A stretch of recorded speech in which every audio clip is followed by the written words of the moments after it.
यज्ञोपवीत आहे. जानवा जोड गणपतीला खूप प्रिय असतो, तर त्याच्यामुळे जानवं पण आपण त्या ठिकाणी ताटामध्ये आपण काढून ठेवायचं आहे.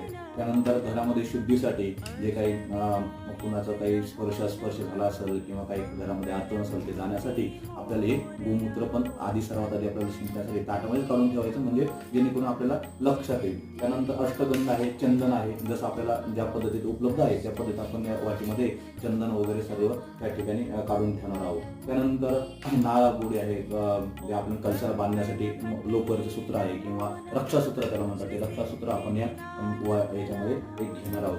त्यानंतर नाही का त्यानंतर गणपतीला सगळ्यात जास्त काय तरी आहे तर नैवेद्यासाठी गुळ खोबरं, तर मग आपण गुळ खोबरं पण एका ताटामध्ये असं काढून ठेवणार आहोत, की जेणेकरून आपल्याला नाही का ते आपल्याला लक्षात राहील की कोणती गोष्ट आपल्याला पूजण्यापासून जी काही आहे ती विसरणार नाहीत आपण. त्यानंतर विड्याची पानं आहेत जी आपल्याला पूजेसाठी त्या ठिकाणी विडा सुपारी मांडण्यासाठी लागणार आहेत.